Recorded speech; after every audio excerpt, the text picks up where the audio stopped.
Really hard-fought game. Credit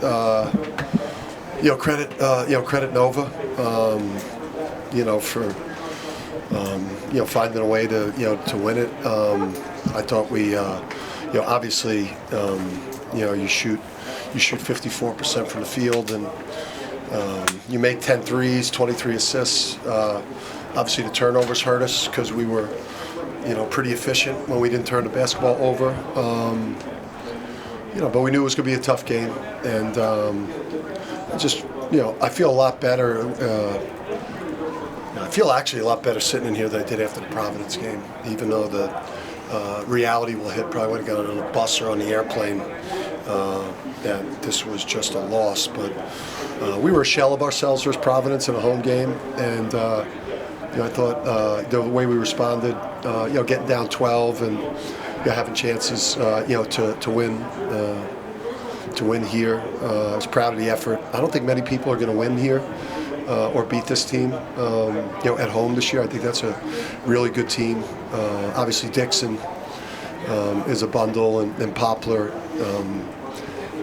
Poplar looks like one of the best players in the league too. So tough loss, but hard to win against good teams in this league on the road.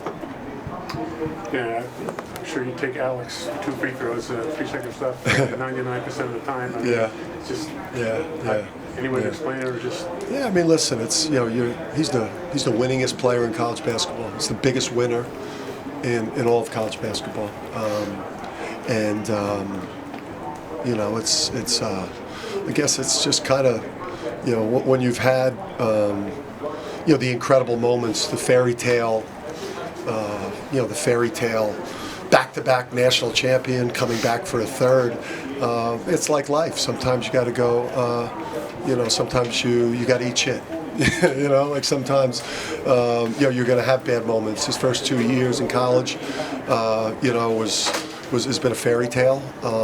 But my advice to him will be, I love the way he attacked the game. I love the way he wasn't passive. I love the way he wanted the ball at the end of this game and wanted to make the plays and wanted to be that guy for us. So, I love that kid to death. He's the biggest winner in all of college basketball.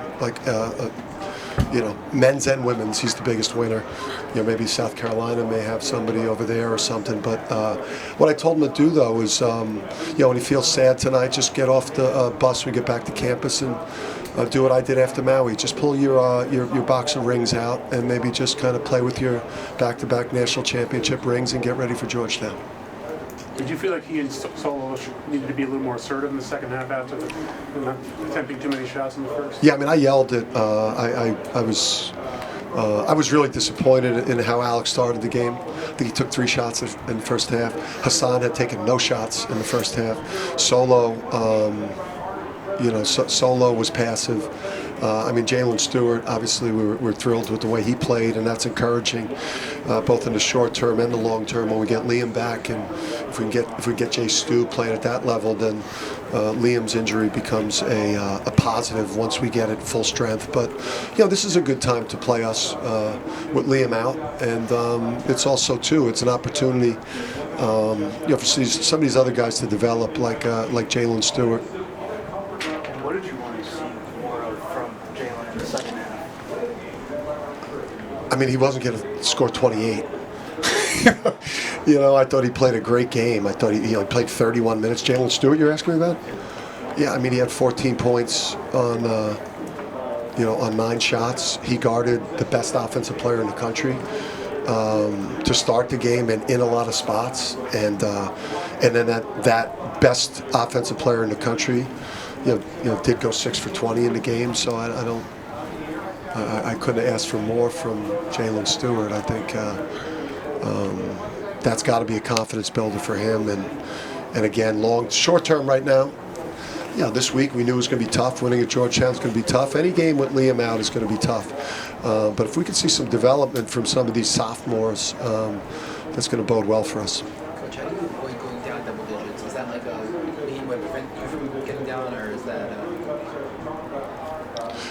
You're asking me how you could, in a game, avoid going down double digits? Oh no, I'm more saying like in this Is it like, well, just tell the team, like, hey guys, we can't get down by double digits? What do I hear? I would say like our defense, which I thought actually, minus getting like driven by Poplar, like rip baseline, like we still got beat off the dribble a little bit too much, but that's one of the best offensive teams in the country. If you'd have told me that we would hold Dixon to 6 for 20, they would shoot 43.6, like 44 at home, especially at this pavilion here. They'd only shoot 44% from the field.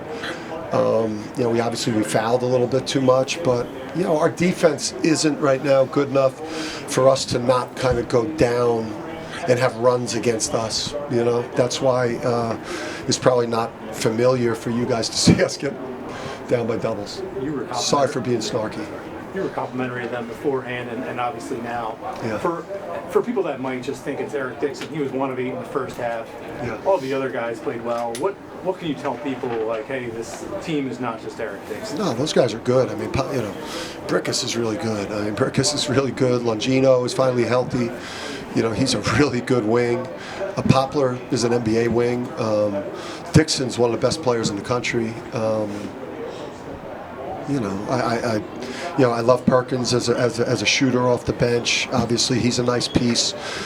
They got enough out of their centers. Obviously, they passed the look test of an NCAA tournament team.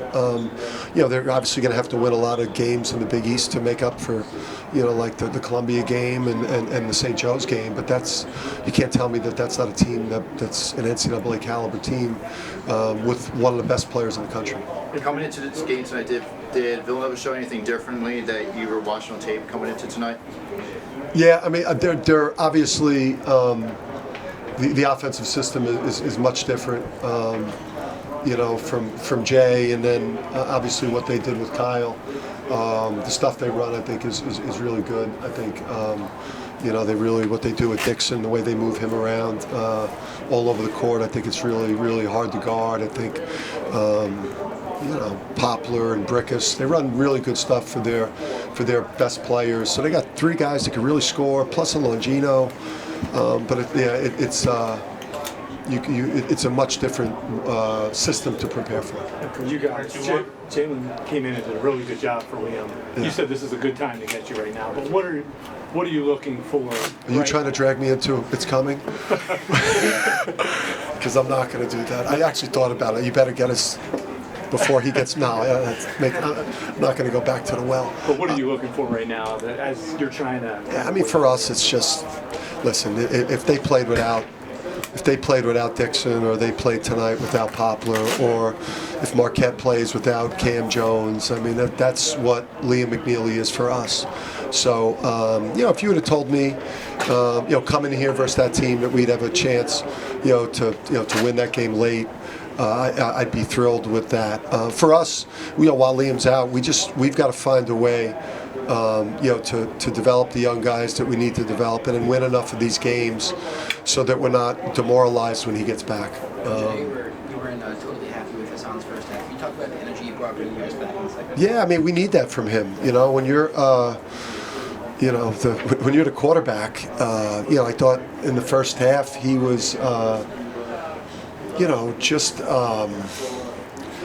as engaged, not as assertive, not as, the general, the leadership, and then you saw the impact he had in the second half.